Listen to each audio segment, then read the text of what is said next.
Dans le salon Bourjac, ici à la Sorbonne, en marge de la Cité de la Réussite, je suis avec Alexandre Brailovski. Bonjour monsieur. Bonjour. Vous êtes directeur des relations sociétales au sein du groupe Suez Environnement. Absolument. Et alors vous intervenez dans un débat, je prends mes notes pour le lire, la coopération des parties prenantes au service du changement de la société. Donc c'est un vaste débat. Ma toute première question, ça concerne plus le rôle de l'État. Quel doit être le rôle de l'État pour impliquer ce dialogue? Voilà, alors ça concerne le rôle de l'État. Nous, effectivement, ce qui est intéressant pour rebondir sur votre question et avant d'y répondre précisément, c'est de savoir que nous, en tant qu'industriels, ce dialogue, cette concertation avec l'ensemble des acteurs qui sont concernés par nos métiers, nous permet d'atteindre un objectif, c'est de fournir aux solutions, parce qu'en tant qu'acteurs industriels, nous sommes des fournisseurs, des pourvoyeurs de solutions, et cette concertation nous permet de fournir des solutions qui ont deux caractéristiques pour être efficaces. Une, qu'elle soit adaptée au territoire. Adaptée au territoire, ça veut dire adaptée aux conditions physiques, technologiques, mais aussi aux réalités socio-économiques, voire culturelles. Et la deuxième, cette concertation permet que ces solutions soient appropriées par les utilisateurs.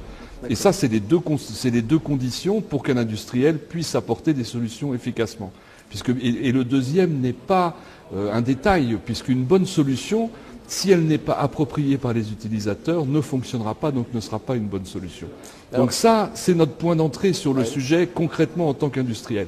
Après, bien évidemment, et d'autant plus dans nos métiers qui sont liés à des services publics, bien évidemment, la responsabilité de ces services publics incombe aux autorités, à la puissance organisatrice, aux autorités politiques. Et nous, on nous délègue une fonction qui est la gestion. Mais cette efficacité que nous sommes censés apporter, elle passe à travers cette concertation avec les parties prenantes, et même si c'est effectivement l'État, comme vous le disiez, qui est le responsable de l'organisation de ce dialogue. Qui impulse le dialogue entre les parties prenantes, dont vous faites partie. Non seulement l'impulse, mais est censé fixer un cadre réglementaire. Mais nous sommes censés y participer avec le maximum d'efficacité. De la même manière que nous sommes censés gérer le service public d'un point de vue technique, d'un point de vue économique avec la plus grande efficacité, nous sommes censés faire front à cette problématique ou à cet angle ou à cette dimension du dialogue avec la même efficacité. Très concrètement, au quotidien, avec les ONG, avec les associations de consommateurs, avec les associations locales, le dialogue se passe bien, les gens comprennent l'importance de la concertation ? Alors, je pense que les gens sont demandeurs. J'aurais pas l'outrecuidance de penser que c'est notre préoccupation et pas la leur. Le mouvement qui est à l'origine de tout ça est un mouvement qui naît des gens, qui naît de nous tous en tant que citoyens. Parce que bizarrement, vous êtes journaliste, mais vous êtes aussi citoyen. Je travaille pour Suez Environnement avec fierté, mais je suis aussi citoyen.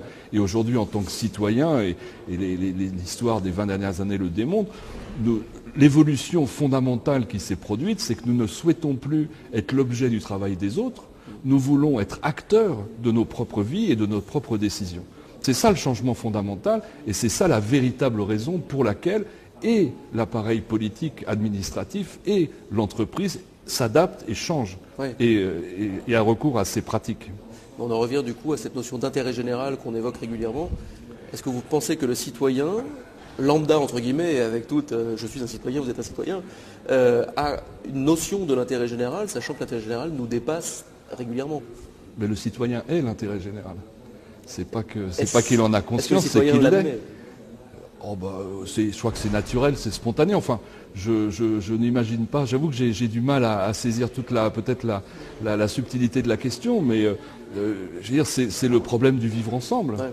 Qui est en cause. Et forcément, ça part de la réalité des gens. Donc on peut pas, je veux dire, faut pas. Enfin, c'est vrai. Vous soulignez quelque chose d'important, c'est que moi je fais ce métier avec passion et je fais ce métier, mais avec un prérequis qui est que je crois profondément dans la sagesse des gens, dans la sagesse de mon peuple et dans la capacité d'avoir les bonnes décisions, à condition d'avoir reçu les bonnes informations. Toute dernière question, une question rituelle que je pose à tous les invités de cette Web TV de la Cité de la Réussite. En 2012, que partage-t-on le plus, selon vous?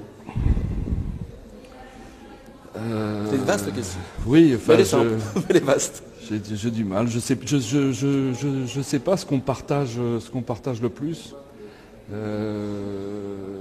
En tout cas, je ferai à l'envers. Ouais. Ce qu'on partage pas assez, c'est une vision commune. Et c'est à ça qu'il faut se consacrer, c'est à construire cette vision commune, qu'on puisse partager et à partir de là qu'on pousse tous dans le même sens. Et ça passe par un dialogue, une concertation, une Et coopération. ça passe par le temps. Il ne faut pas croire que c'est une perte de temps, bien au contraire.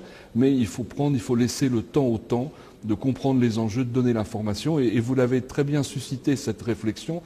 Avant tout, d'avoir confiance dans les gens. Ouais. Merci beaucoup, M. Brailovski. C'est moi.